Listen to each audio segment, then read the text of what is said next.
mais um seminário do Espírito de Profecia. Eu acredito que você que esteja aí nos acompanhando tenha aprendido muito. E a todos que têm enviado as suas perguntas, nosso muito obrigado. Nenhuma delas ficam sem responder. Hoje nós estamos aqui com convidados especiais, mais uma vez, né? Nossa irmã Ellen Novaes. Seja bem-vinda, minha irmã. Obrigada. E o nosso irmão chamado Montanha. Boa tarde. Fale aí o seu nome, que a gente acha tão difícil esse nome. Normalmente eu costumo dizer Cleiton, mas é Ismael Cleiton. Ismael Cleiton, bem-vindo, meu irmão. Estou muito feliz, estamos muito felizes que os nossos irmãos já aceitaram o nosso convite, não é? Também é um tema tão especial, falar do dom do Espírito Santo, não é? O Espírito de profecia, sem o qual nós não conseguimos fazer a obra de Deus. E é um cuidado do Senhor, um propósito de Deus, que a gente tenha intimidade com Ele, para que nós venhamos entender o seu propósito e falarmos da palavra de Deus para que haja salvação. E hoje nós estaremos falando aqui um tema muito especial, ali no versículo 12, do capítulo 12 de Apocalipse. Assim leiamos: Por isso estejais, ó céus, e vós, os que neles habitais, ai da terra e do mar, pois o diabo desceu até vós, cheio de grande cólera, sabendo que pouco tempo lhe resta. O tema de hoje, amados irmãos, é a conspiração cósmica. Se você bem observar no seu dia a dia, você observa assim conflitos grandes, coisas que você não sabe nem responder, nem o porquê. Mas, olhando à luz da Bíblia, tudo já havia sido revelado. O Senhor nos revelou para que entendêssemos e não ficássemos angustiados. Então, nesse momento, nós vamos orar e vamos começar a conversar um pouco sobre este tema, conspiração cósmica. Eu gostaria de convidar a nossa irmã Ellen para nos levar em oração. Oremos. Querido Jesus, Senhor, te agradecemos pela oportunidade que temos de estarmos aqui gravando sobre esse tema tão oportuno para esse momento, Pai. Fica conosco agora, dirige as nossas palavras, querido Espírito Santo, repouse sobre nós aquilo que o Senhor deseja que falemos nesse momento. É o que suplicamos a tua companhia, em nome de Jesus. Amém. Amém.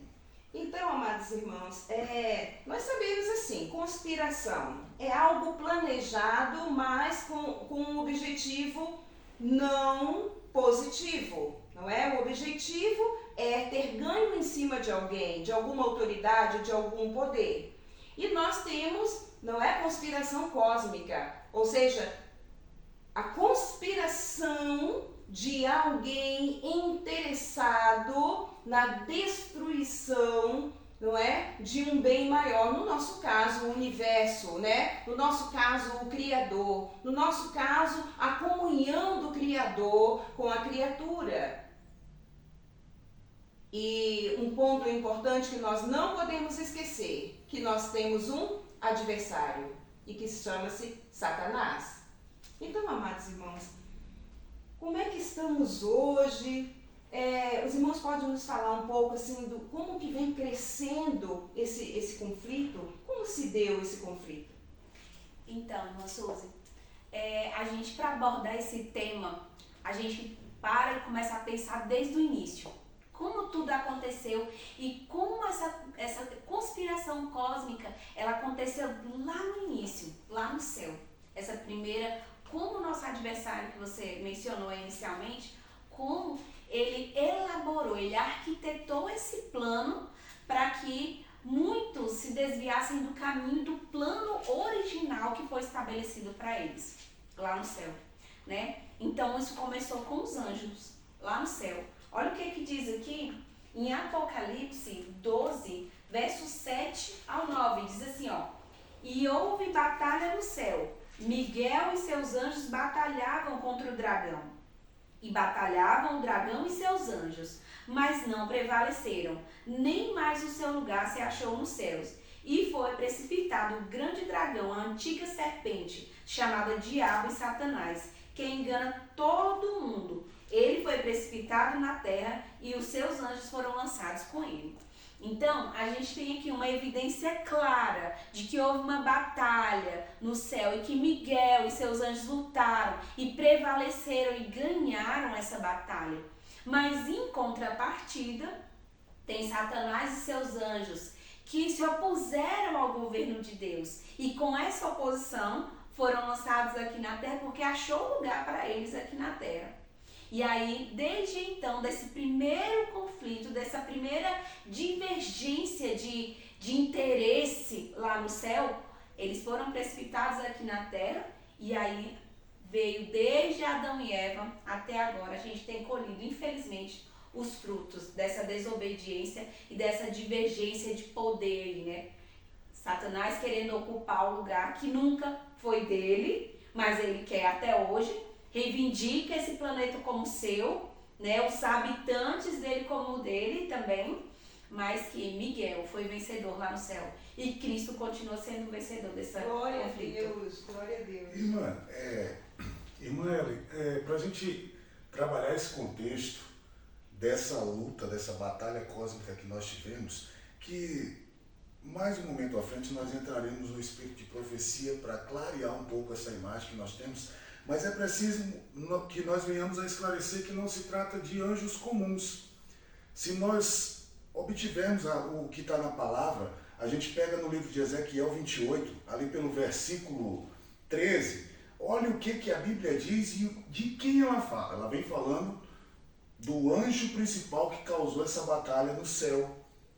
Diz o seguinte sobre ele: estavas no Éden, jardim de Deus, e todas as pedras preciosas te cobriam.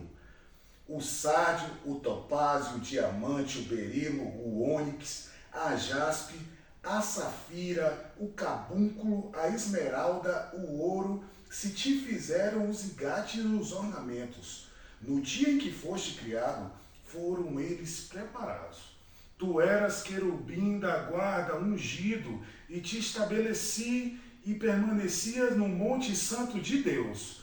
No brilho das pedras tu andava. Perfeito era nos teus caminhos, desde o dia em que foste criado, até que se achou iniquidade em teu coração. Nós falamos de uma rebelião de um ser perfeito. E se nós partimos para entender que Lúcifer era um querubim ungido da guarda, o Espírito de Profecia vem falando que a única nota acima da que Lúcifer consegue exaltar é Jesus Cristo que puxa. Ou seja, nós falamos de um anjo que era quase que exaltado no céu, respeitado, cobrido de joias preciosas. A Bíblia praticamente exclama que pedras foram criadas para ornamentar a sua veste. Era especial. E aí quando nós partimos de um ponto que a Bíblia fala, até que se achou maldade em teu coração. Nós não temos, como seres humanos, explicações lógicas para o mal que surgiu no coração de Lúcifer. Porque se nós tivéssemos desculpa para isso, o mal teria solução. O mal teria uma desculpa para acontecer. Uma justificativa. Ele era perfeito nos caminhos, andava no monte de Deus, sobre a presença deles ali, ele estava assistindo, viu as coisas serem feitas, estava no jardim do Éden, até que se achou maldade. Então o ser humano às vezes ele se pergunta, e se Deus sabe de todas as coisas, e se Deus é onipotente, onipresente, onisciente, por que foi permitido que de um ser majestoso, criado com toda a sabedoria, existisse iniquidade? Mas levando aí para o lado humano, se formos analisar, da mesma forma como acontece com a gente, aconteceu com ele, não é? Simplesmente estamos ali na unção de Deus, estamos em comunhão, estamos bem com os irmãos, estamos lendo a palavra, andando honestamente. De repente, uma falta de vigilância é possível. A iniquidade, né, chegar até nós por um pensamento, um vacilo, uma falta de vigilância, do mesmo jeito que aconteceu conosco. Não é mesmo? Sim. Na simplicidade isso pode acontecer, e foi o que aconteceu com o nosso uso. Agora,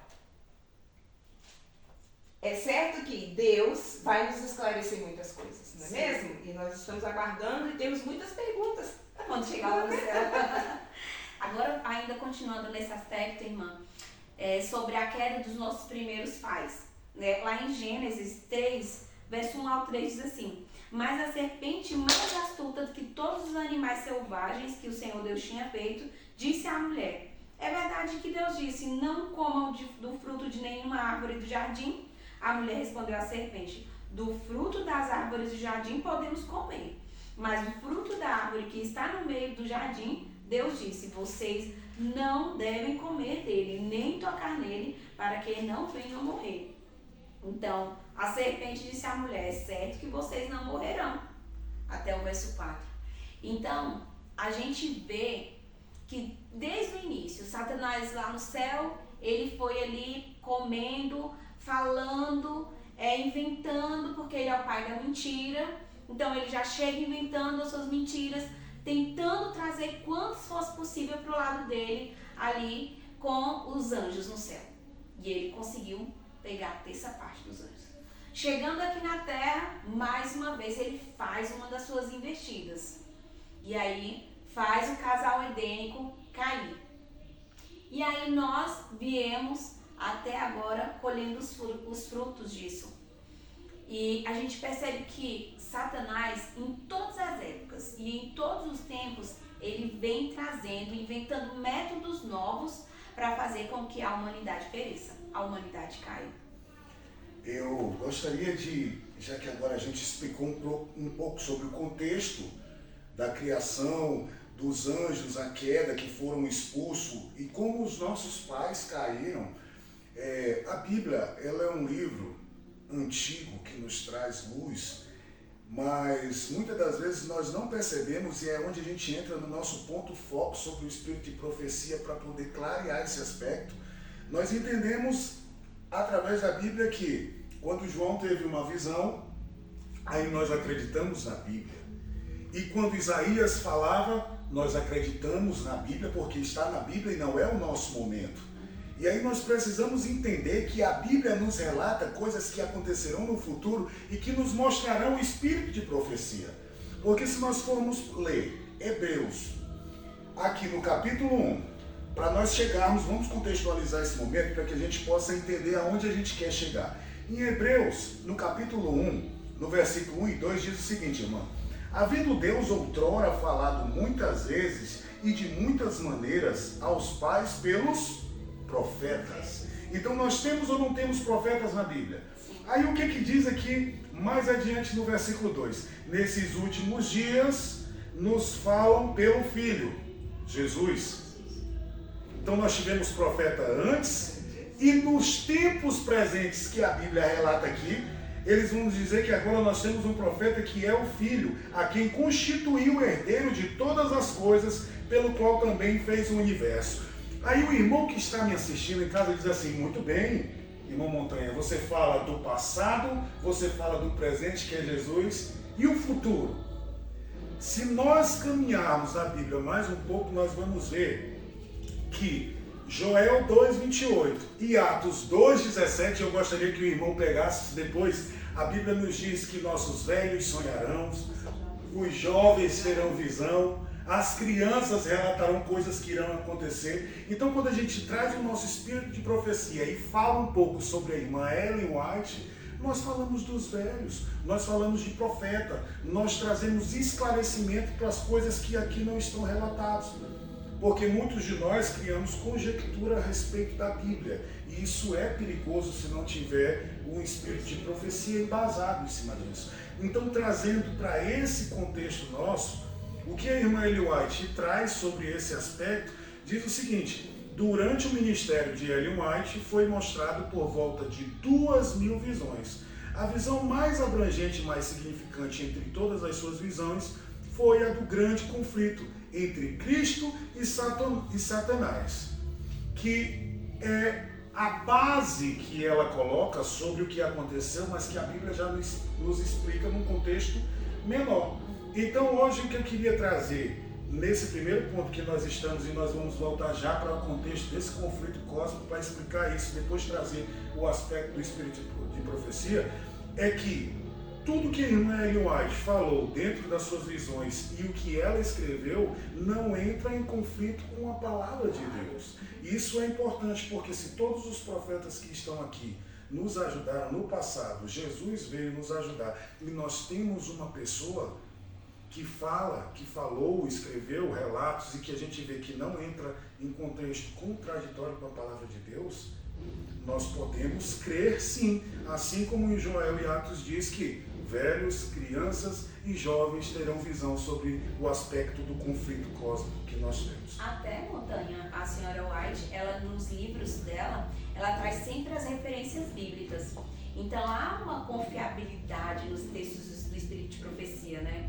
Não é alguém que exalta e enaltece apenas somente os seus livros. Não, ela faz um convite, inclusive através das leituras dos livros que ela publicou, né, de que para a gente nos levar à Bíblia.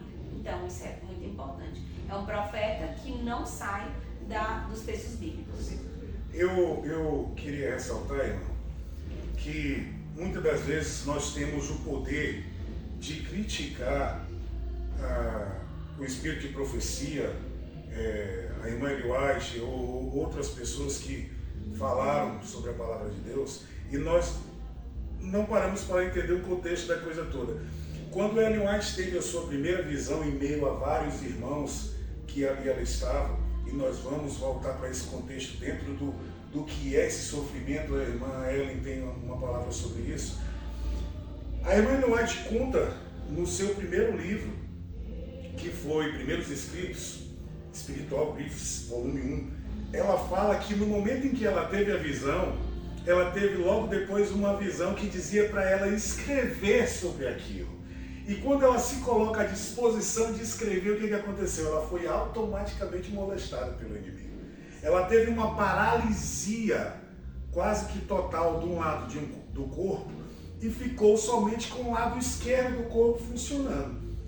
E nesse contexto ela dizia, eu escrevia páginas e descansava e depois voltava a escrever até que esse volume ficou pronto. Agora eu queria deixar uma pergunta para os irmãos retoricamente. Que pessoa decide escrever enganos no meio do sofrimento? Porque se nós olharmos o nosso contexto de cristão, eu quero que você me aponte qual é o cristão que não passa por sofrimento. E por que nós continuamos? Qual o contexto do espírito de profecia das pessoas que escreveram, trazendo para dentro dos profetas da Bíblia, que alguns morreram cerrados ao meio, outros foram decapitados? Por que insistir com algo que é mentira? Por que insistir com algo que não é benéfico para mim mesmo? Porque se eu fico paralítico de um lado, a tendência é eu parar com o que eu estou fazendo. Algo eu estou fazendo de errado, se eu estou fazendo bem. E a gente nota que a irmã Ellen White, ela continua a escrever até que aquilo dá certo. E dias depois ela teve uma visão que dizia exatamente que ela tinha sido atacada diretamente pelo inimigo para que ela não escrevesse sobre as visões que ela teve dentro desse conflito que a irmã Ellen vai falar um pouco mais. E é da mesma forma que acontece com a gente. Então, o ministério que nós recebemos de Deus, nós sabemos, já vimos, né, vários dons, né, do Espírito Santo, e muitas vezes o inimigo, ele manda setas realmente para nos parar, porque os dons é para abençoar pessoas, é para dar livramento, é para ensinar, não é? É para acolher, e isso tudo é para a honra e glória do Senhor. Então, com isso, vamos estar atentos, porque você também tem um dom, né? E o Senhor fala, buscai o melhor dom. Mas o inimigo, ele vai se levantar, principalmente nessas últimas horas, para nos aquietar, para que nós venhamos pensar nas nossas fragilidades, sem olhar para Deus e prosseguir para honrar o nome do nosso Deus. Mas, Suzy, ainda falando sobre a teoria da conspiração, é incrível como em todas as épocas Satanás ele suscita algo para desviar o nosso olhar. E uma das coisas que Satanás ele tem tentado nos últimos anos é a anulação de Deus como Criador, da Trindade como Criadora da Terra, né? A gente tem uma das coisas que tem se difundido, tem ganhado palco, espaço no mundo moderno, é a teoria da evolução. Como foi que tudo criou? Como tudo aconteceu? Bom, não foi através de um Criador, não, né? Foi através da evolução, proposta por Charles Darwin, né? Ele afirma, né, que as espécies mudam ao longo do tempo, resultando em novas espécies a partir de um ancestral comum. Daí, isso tem ganhado corpo, ganhado forma, adeptos, pessoas que começaram a acreditar nessa ideia, nessa vertente de que não existe um Criador, de que tudo a partir de uma explosão aconteceu, tudo passou a existir. E a gente tem percebido que o emblema, a característica, a essência original do ser humano, de que alguém te criou, você veio de algum lugar, você é especial, você é uma pessoa, você é objeto da criação, feitura minha, o próprio Deus, ele tem esse carinho, esse amor por cada ser humano. Mas quando Satanás coloca na cabeça de cada um de que você não tem um Criador, você nasceu a partir de uma evolução, o tempo foi passando, você foi se aperfeiçoando, você foi... Então eu perco a essência, eu perco a minha característica, eu perco a essência de Jesus, o emblema. Cada um de nós tem no gênio uma assinatura de alguém, e esse é o autor da criação. E quando nós perdemos essa essência, a gente perde na nossa mente a característica original. E a gente fica perdido. É interessante, irmã, é que nós vemos que tudo que acontece com o ser humano não relacionado a Deus evolui. Só uma pandemia recente, aquele vírus do Covid-19 já evoluiu quantas vezes? As doenças vêm evoluindo, as coisas vêm acontecendo e a gente vê que a criação perfeita de Deus, que somos nós, por que nós ainda não voamos? Por que nós não evoluímos? Porque Deus não permite que seja assim. Ele já disse o que seria, ele já diminuiu a idade do homem por causa da maldade que se originou no coração do homem ao viver demais. Então ele percebe que aquilo tem que ter um ponto de parada. E se nós trouxermos para a parte do grande conflito, da parte do cosmo aqui, do que nós falamos sobre o espírito de profecia, nós entendemos que essa estratégia que a Ellen acabou de falar é uma estratégia que vai contra tudo que o nosso espírito de profecia fala. Por quê? É impossível, eu gostaria que os irmãos entendessem que é impossível o mal falar mal de si próprio. Como é que os nossos profetas falariam o tempo todo sobre a vitória futura de Jesus, o Filho de Deus?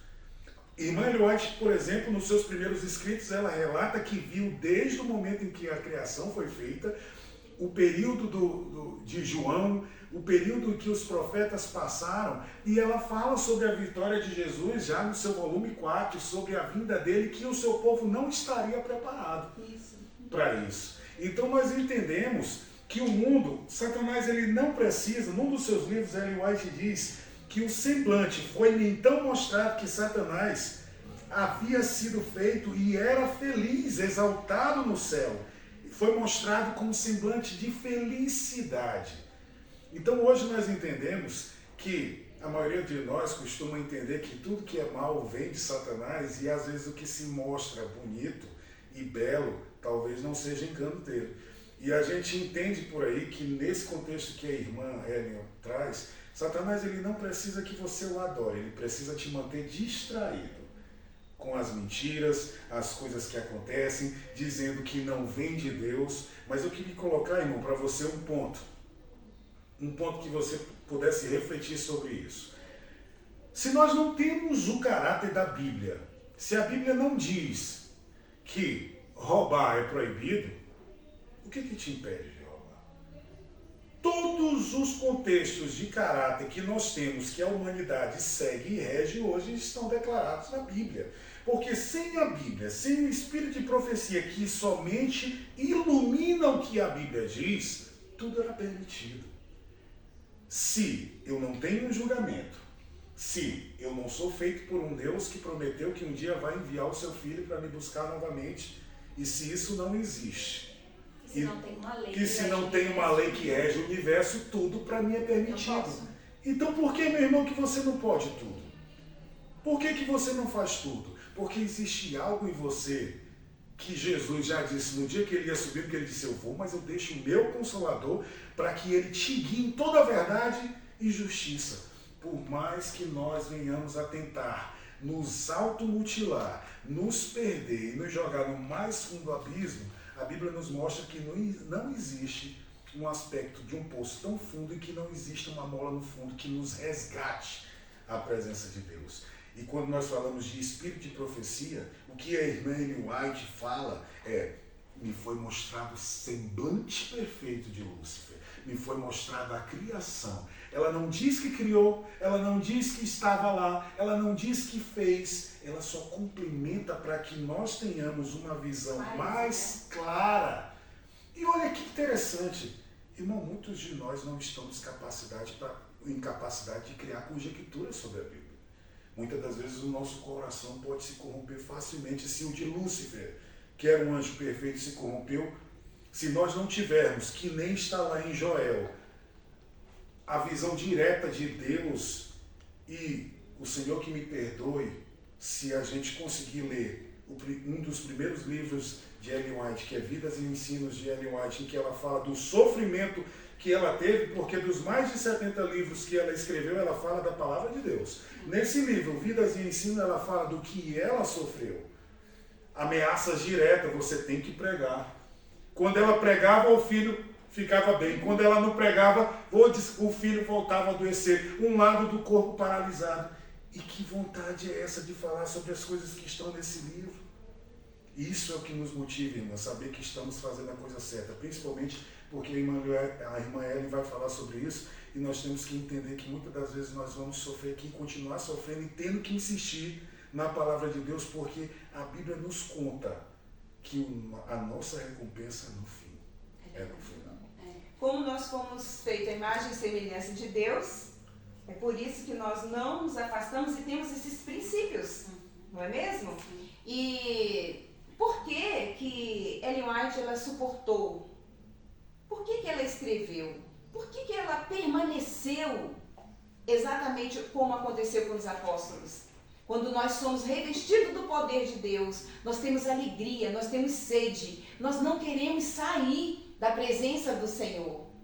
E quando nós guardamos a palavra, nós queremos ir e anunciar. E é isso que aconteceu. E é isso que precisa agora acontecer. O derramamento do Santo Espírito, para que nós venhamos ter essa mesma sede, ter essas experiências. Agora, não tenhamos ilusão, né? Vamos passar provações, vamos ser caluniados, vamos ser igual Jesus, foi chicoteado, né? Foi desonrado, não é mesmo? Por tudo, as pessoas conheciam Jesus. Mas, no entanto, na hora de colocá-lo no madeiro, não tiveram dúvida, porque eles estavam sendo encaminhados pelo inimigo de nossas almas. Não vamos esquecer disso. A brecha que nós dermos, ele vai aproveitar, principalmente nessas últimas horas. Estamos agora indo para as nossas considerações finais. É um assunto muito gostoso, mas nós precisamos ter, né, moderação. Eu queria fazer uma pergunta para a irmã, que a gente estava conversando sobre isso um pouco, atualizando aqui o que a gente estava falando, e eu estava conversando com ela e a gente estava se perguntando, irmã, por que tantas segundas tentativas? E eu queria perguntar para a irmã Ellen, irmã, a gente percebe que Satanás tentou no céu, Satanás tentou no Éden, e muitas das vezes nós achamos que ele não vai continuar tentando conosco. O que você acha dessas segundas tentativas? Elas têm final? Elas param por aí? Ele não vai fazer só a segunda tentativa. Ele vai fazer quantas ele puder para tentar fazer com que a gente desvie do caminho. Se a gente tem tantas histórias recheadas na Bíblia de que houve tentativa contra os apóstolos, contra os sacerdotes, contra tantas pessoas na Bíblia, você acha que ele vai poupar? Olha, nós estamos vivendo os últimos dias da história dessa terra. Nós não precisamos, nós podemos ficar tranquilos que se nós estivermos trilhando o caminho que vai nos levar rumo às mansões celestes, ele vai tentar contra a nossa saúde, contra a nossa vida emocional, contra a nossa vida espiritual. Nós podemos ficar tranquilos que ele não vai nos isentar. Agora, o que nos difere é o foco tem que ser sempre a cruz de Cristo. Porque por nós, o próprio Cristo foi alvo do intento de Satanás. Cristo foi assassinado por uma multidão que sequer conhecia Jesus. Eu li um trecho que me chamou muita atenção na Bíblia há algum tempo atrás, e a gente vai lendo a Bíblia e às vezes a gente não se atenta para algumas situações. E o texto dizia: Jesus foi levado à calada da noite para ser julgado. E algumas testemunhas que estavam ali sequer conheciam Jesus. Agora você imagina o Supremo Rei do Universo ser julgado por um sinédrio, às escuras, às ocultas, à noite, para que não houvesse tumulto a favor dele, da população. Foram testemunhas preparadas para mentir. Se já o próprio Jesus sofreu essa circunstância e posteriormente uma morte que não deveria ser para ele, morte de cruz, você acha que para os fiéis guardadores da lei de Deus, que acreditam em tantas, que a Sagrada Escritura diz, de Gênesis a Apocalipse, que sustenta essa verdade, porque a Bíblia é para nós, adventistas do sétimo dia, a nossa regra de fé e prática. O livro Grande Conflito tem até um capítulo que fala que a Bíblia é a nossa única salvaguarda.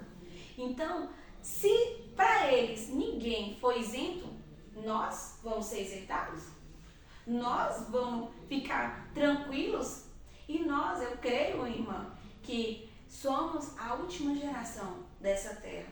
Nós não vamos ficar mais muito tempo aqui, porque a cada dia que passa, o mundo natural, o mundo social grita. A terra, como diz o livro de Apocalipse, geme com dores de parto. E está muito claro que nós estamos vivendo esse momento. Grande Conflito diz que à medida que se aproxima do final da história dessa terra, os intentos de Satanás, as armadilhas dele se intensificarão contra o povo de Deus. Inclusive trazendo anjos maus disfarçados de fiéis professos para dentro da igreja. Então, se vai acontecer esse tipo de coisa dentro da nossa própria igreja para tentar mudar a nossa visão, tentar mudar o nosso conceito, mas a senhora diz que nós devemos nos apegar a Jesus, ao Espírito Santo, porque Ele vai nos revelar as coisas. Ele vai nos trazer essa clareza que a gente precisa. Então, nós, de maneira nenhuma, nós vamos ser isentos das ciladas e das armadilhas de Satanás. Eu só gostaria de fazer uma contribuição, que eu até separei aqui do livro Grande Conflito, que depois de tudo que nós comentamos aqui, depois de tudo que nós falamos acerca dos intentos de Satanás e de várias armadilhas, a gente tinha até mais coisas para falar, que ao longo do tempo, Satanás ele só muda a metodologia com o passar do tempo, mas o objetivo é o mesmo. O objetivo é nos fazer desistir. O objetivo é fazer com que a gente mude o foco. Mas o foco não deve ser mudado, ainda mais nesse momento. Mas é o último trecho do livro Grande Conflito, que diz assim, o grande conflito terminou. Pecados e pecadores não mais existem. O universo inteiro está purificado. Uma única palpitação de harmonioso júbilo vibra por toda a vasta criação. Daquele que tudo criou, emanam vida, luz e alegria por todos os domínios do espaço infinito. Desde o minúsculo átomo até o maior dos mundos, todas as coisas, animadas e inanimadas, em sua serena beleza e perfeito gozo, declaram que Deus é amor. Amém. Então, o grande conflito ele vai terminar, ele vai ter fim. E a certeza das promessas bíblicas, ela tem que estar ardendo em nosso coração, porque Jesus está muito perto de voltar. Glória a Deus. Eu, nas minhas considerações finais, eu gostaria de trazer para você, meu irmão, o que diz aqui, que muitas das vezes nós achamos que estamos sós e é completamente ao contrário. Mas às vezes nós não conseguimos deixar de passar com o que é necessário, às vezes para servir de exemplo para outros. Se o irmão passa por isso e continua, por que eu tenho que ser melhor do que isso? O livro Grande Conflito diz o seguinte: terrível é a condição dos que resistem à reivindicação divina, cedendo às tentações de Satanás, até que Deus o abandone ao governo dos espíritos maus. Mas os que seguem a Cristo estão sempre seguros sobre sua proteção.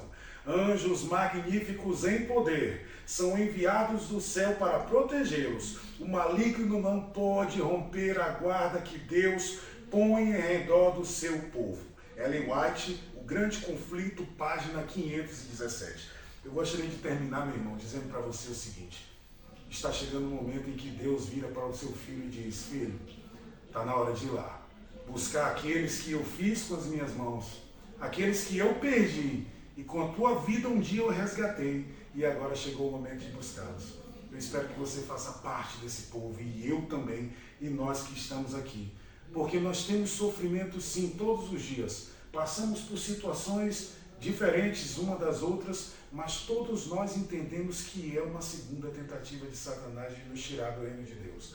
Eu espero que você continue lendo o Espírito de Profecia, lendo a nossa Bíblia e entendendo que muito em breve Deus voltará para te buscar, e eu espero que você possa estar preparado, mesmo com as segundas, terceiras, quartas tentativas do inimigo, você possa dizer: que eu morra se for preciso, a minha recompensa vem do Senhor. Aleluia. Nesse momento eu quero agradecer a Ellen, né, o Ismael Cleiton, muito obrigada.